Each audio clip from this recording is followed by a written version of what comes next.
कि ईयर 1945 आते आते सेकेंड वर्ल्ड वॉर खत्म हो जाती है। यूके बहुत वीक हो चुका था और यूएस और यूएन से भी यूके के ऊपर बहुत ज्यादा प्रेशर आ रहा था कि आपकी जितनी भी कॉलोनीज हैं उनको आप छोड़ दो। इनफैक्ट इंडिया के अंदर भी जितने भी फ्रीडम फाइटर्स थे उन्होंने बहुत ज्यादा अंग्रेजों को परेशान कर रखा था। अंग्रेज खुद डरे हुए थे कि ब्रिटिश इंडिया की आर्मी में जो इंडियन सोल्जर्स हैं वो उल्टा अंग्रेजों के ऊपर अटैक ना कर दें। तो कहने का मतलब है कि इस पर्टिकुलर ईयर में यानी कि 1945 में यूके की सिचुएशन पूरी तरीके से बदल चुकी थी और यूके का इंडिया से निकलने के अलावा और कोई सोल्यूशन नहीं बचा था। तो यूके चाहता था कि इससे पहले कि नाम खराब हो, हम पे अटैक करें, हम पे मार के हमें निकालें, इससे बढ़िया खुद ही हमें निकल जाना चाहिए। और सेम टाइम पे ये जो वॉर खत्म हुई थी यूके के अंदर पॉलिटिकल पार्टी भी चेंज हो जाती है। अब लेबर पार्टी जीत के गवर्नमेंट में आती है और क्लेमेंट एटली ये पीएम बनते हैं यूके के। और पीएम बनने के बाद 15 मार्च 1945 को एक हिस्टोरिकल अनाउंसमेंट करते हैं कि यूके अब इंडिया के ऊपर अपना कंट्रोल नहीं रखेगा और इंडिया को छोड़ के वापस चला जाएगा, इंडिया को आजादी दे देगा। अब यूके ने ये चीज तो बोल दी थी कि आजादी दे देगा, लेकिन आजादी दे तो दे किसको? दो रिप्रेजेंटेटिव हैं, एक मुस्लिम लीग, दूसरा कांग्रेस, और दोनों एकदम अलग अलग रास्ते पे, कोई अपनी बात से पीछे हटने को राजी नहीं है। मुस्लिम लीग जैसे आपको पता है कि वो पहले से ही कहती आ रही है कि हम इंडिया के सारे मुस्लिम्स के रिप्रेजेंटेटिव हैं। कांग्रेस कह रही है कि इंडिया के अंदर जितने भी लोग हैं, हिंदू मुस्लिम, सबके रिप्रेजेंटेटिव हम हैं। तो आजादी का डिस्कशन होना किससे है और किस तरीके से होना है, इसके बारे में कुछ क्लैरिटी नहीं आ रही थी। तो अब इसके लिए ब्रिटिशर्स क्या करते हैं, अगले साल यानी कि 1946 के स्टार्टिंग में ब्रिटिशर्स एक इलेक्शन करवाने की बात करते हैं। और इलेक्शन करवाने के पीछे का जो मेन रीजन था वो ये था कि अंग्रेज चाहते थे इंडिया की जो पॉलिटिकल पार्टीज हैं जैसे मुस्लिम लीग, कांग्रेस, ग्राउंड लेवल पे लोगों का सपोर्ट किस तरीके का है, लोग क्या चाहते हैं। और इस इलेक्शन को कराने के पीछे एक और रीजन था कि ये मुस्लिम लीग जो अलग पाकिस्तान बनाने की जो डिमांड कर रही है, लोगों में ये डिमांड कितनी स्ट्रांग है, और कांग्रेस ये जो सेकुलर और यूनाइटेड भारत की बात कर रही है, इसको कितना सपोर्ट मिल रहा है लोगों के बीच में। तो कहने का मतलब है कि इस इलेक्शन से यूके ये समझना चाहता था कि जब वो इंडिया को छोड़ के जाएंगे तो किस तरीके से पावर शेयरिंग होगी, किसको क्या देना होगा, पार्टीशन होगा या नहीं होगा, होगा तो किस तरीके से होगा, इसको लेके क्लैरिटी आएगी। ये जो इलेक्शन होना था ये मुस्लिम लीग और कांग्रेस के बीच में एक डायरेक्ट कॉम्पिटिशन था, जिसमें कांग्रेस जो थी वो वोट मांग रही थी एक सेकुलर यूनाइटेड इंडिया के नाम पे, जहां पे हिंदू और मुस्लिम सब साथ में रहेंगे, और मुस्लिम लीग जो है वो वोट मांग रही थी एक अलग मुस्लिम देश बनाने के नाम पे। और फिर इलेक्शन करवाए जाते हैं और इलेक्शन के बाद इलेक्शन का रिजल्ट आता है, और रिजल्ट बहुत हैरानी वाले थे। कांग्रेस हिंदू मेजोरिटी वाले एरिया में जीत जाती है। 1585 सीट्स में से 923 सीट्स कांग्रेस को मिल जाती हैं। लेकिन इसमें सरप्राइजिंग बात यह थी कि मुस्लिम लीग जो थी, जो मुस्लिम रिजर्व एरिया थे, उसमें उसको 90% से ज्यादा वोट मिले थे। टोटल 482 सीट्स में से 425 सीट्स मुस्लिम लीग बड़े आराम से जीत गई थी। मतलब कि इस इलेक्शन से साफ हो गया था कि मुस्लिम लीग जो है वही इंडिया के मुस्लिम्स की असली रिप्रेजेंटेटिव है। और इस इलेक्शन के बाद कहीं ना कहीं हर किसी को रियलाइज हो गया था कि अब इंडिया का पार्टीशन होके रहेगा। ब्रिटिशर्स ने ट्राई किया कि दोनों पार्टी जो है, कांग्रेस और मुस्लिम लीग, इनको मिला के एक इंटरिम गवर्नमेंट भी बनाई जाए, लेकिन मुस्लिम लीग ने उसमें काम ही नहीं होने दिया। जिन्ना अलग देश की डिमांड पे पूरी तरीके से अड़े हुए थे, और नेहरू जो थे वो भी अपनी बात से पीछे नहीं हट रहे थे। अब सिचुएशन ऐसी थी कि ब्रिटिशर्स को जल्दी से जल्दी इंडिया से निकलने था, लेकिन फिर से कोई सोल्यूशन बन नहीं रहा था।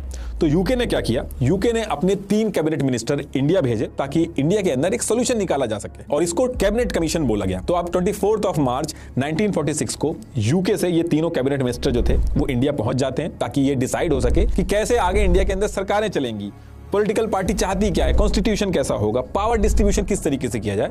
ये काम इनका था। ये लोग बहुत कोशिश करते हैं, 3 से 4 वीक तक मल्टीपल मीटिंग्स करते हैं कांग्रेस के साथ, मुस्लिम लीडर्स के साथ, हर एक लीडर के साथ, लेकिन कोई सोल्यूशन नहीं निकलता है। जिन्ना और नेहरू दोनों अपनी अपनी बात पे अड़े हुए थे, और ब्रिटिशर्स जो थे वो जल्दी से जल्दी इंडिया से निकलना चाह रहे थे। तो कैबिनेट मिशन जो आया था वो इतना ज्यादा फ्रस्ट्रेट हो गया था कि इसने 16 मई 1946 को खुद से अनाउंस कर दिया कि आप लोग आपसी सहमति नहीं बना पा रहे हो, तो इंडिया को आजादी कैसे मिलेगी उसका प्लान जो है वो हम खुद से बना के आपको दे रहे हैं। और फिर थोड़े टाइम बाद कैबिनेट मिशन जो था उसने अपना एक प्लान बना के पब्लिश कर दिया। इस प्लान के अंदर सबसे पहली चीज कही गई कि इंडिया का कोई भी पार्टीशन नहीं होगा। दूसरी चीज इसमें इन्होंने कही कि कम्युनल रिप्रेजेंटेशन यानी कि जो सेपरेट इलेक्टोरेट है किसी भी रिलीजन या कम्युनिटी को नहीं दिया जाएगा। और फिर इसके बाद इन्होंने 3 रिकमेंडेशन देके एक प्लान समझाया जिसमें इन्होंने 3 चीजों के ऊपर बात करी, जिसमें प्रोविंशियल यानी कि स्टेट्स की ग्रुपिंग थी, दूसरी प्रिंसली स्टेट के बारे में बताया था, तीसरी चीज कॉन्स्टिट्यूशन बनाने के लिए कॉन्स्टिट्यूएंट असेंबली कैसे बनेगी उसके बारे में बताया था। पहला पॉइंट प्रोविंशियल यानी कि स्टेट्स की जो ग्रुपिंग थी कि ये इंडिया के जितने स्टेट्स हैं इनको 3 ग्रुप में डिवाइड कर देंगे, ग्रुप ए, ग्रुप बी और ग्रुप सी। ग्रुप ए में इन्होंने रखे United Province, Bombay, Madras, Central Province, Bihar और उड़ीसा। ग्रुप बी में रखे Punjab, Sindh, North West Frontier Province और बलूचिस्तान। और ग्रुप सी में इन्होंने रखे बंगाल और असम। अब अगर ये तीनों ग्रुप को अगर आप ध्यान से देखोगे तो इसमें आप नोटिस करोगे कि ग्रुप ए जो है उसमें हिंदू मेजॉरिटी वाले स्टेट्स हैं और ग्रुप बी और ग्रुप सी में मुस्लिम मेजॉरिटी एरियाज है। इसके साथ साथ इसमें इन्होंने कहा कि जितने भी हमने स्टेट्स डिवाइड किए हैं यानी कि प्रोविंस डिवाइड किए हैं, ये अपना खुद का एक कॉन्स्टिट्यूशन बनाएंगे, फिर सब मिलके पूरे देश का कॉन्स्टिट्यूशन बनाएंगे। तो बेसिकली इसमें जो पूरा अनडिवाइडेड इंडिया था इसको सिर्फ और सिर्फ एक सेंट्रल गवर्नमेंट के अंडर में ना रखे 3 टियर सिस्टम बना दिया था। सबसे पहले सेंट्रल गवर्नमेंट, उसके बाद ग्रुप्स होंगे और उसके बाद स्टेट्स होंगे। सेंट्रल गवर्नमेंट के हाथ में सिर्फ फाइनेंस, फॉरेन अफेयर और कम्युनिकेशन होगा, बाकी जितनी भी चीजें होंगी वो सारी की सारी स्टेट जो है वो खुद डिसाइड कर लेगा। और ये जो पूरा सिस्टम बना के अंग्रेजों ने भेजा था, इस पूरे सिस्टम में सेंट्रल गवर्नमेंट जो थी वो बहुत वीक हो गई थी, स्टेट्स के पास ज्यादा पावर आ गई थी। और इसके बाद इसमें एक चीज और इन्होंने कह दी थी कि 5 साल जब हो जाएंगे तो कोई भी स्टेट चाहे तो अपनी मर्जी के हिसाब से ग्रुप को छोड़ के दूसरे ग्रुप में जा सकता है। और ये जो बाकी बचे हुए प्रिंसली स्टेट हैं ये चाहे तो इंडिपेंडेंट रह सकते हैं या फिर इंडिया के साथ मिल जाए। और तीसरी चीज कॉन्स्टिट्यूएंट असेंबली जो कॉन्स्टिट्यूशन बनाएगी इंडिया का, उसमें कौन कौन होगा, उसमें इन्होंने ये कहा कि जिस कम्युनिटी की जितनी पॉपुलेशन होगी की परसेंटेज के हिसाब से कॉन्स्टिट्यूएंट असेंबली में भी उस कम्युनिटी के उतने ही मेंबर आएंगे ताकि हर कम्युनिटी का रिप्रेजेंटेशन हो सके कॉन्स्टिट्यूशन बनाने में। अब इसमें पाकिस्तान बनाने की जो डिमांड थी वो तो पूरी तरीके से हट गई थी, लेकिन उसके बाद भी जिन्ना जो थे वो इस प्लान के लिए एग्री कर गए थे। और वो इसलिए कर गए क्योंकि जो पाकिस्तान वो डिमांड कर रहे थे उनको उससे भी बड़ा पाकिस्तान फ्यूचर के अंदर बनता हुआ दिख रहा था। इसमें रूल था कि 5 साल बाद जो ग्रुप जो चाहेगा जहां से जहां मूव करना चाहेगा कर सकता है। तो जिन्ना ने सोचा कि आगे चल के सेंटर के हाथ में तो ज्यादा पावर है नहीं, तो अपना और बड़ा पाकिस्तान बनाने में आसानी होगी। थोड़ा टाइम लगेगा लेकिन जो वो चाह रहे हैं वो अचीव कर लेंगे। लेकिन कांग्रेस ने इस चीज को पकड़ लिया था। कांग्रेस ने कहा कि चलो बाकी सारी चीजें तो इसमें सही हैं कि आप इंडिया को डिवाइड नहीं कर रहे हो, 3 ग्रुप में आपने बना दिया है, बस इसमें 1-2 चीजें चेंज करनी होंगी। एक तो ये जो आपने ग्रुप बनाए यानी कि जो 3 ग्रुप बनाए आपने स्टेट्स को डिवाइड किया है, इसमें किसी भी स्टेट के लिए कंपलसरी नहीं होना चाहिए कि वो किस ग्रुप में रहेगा।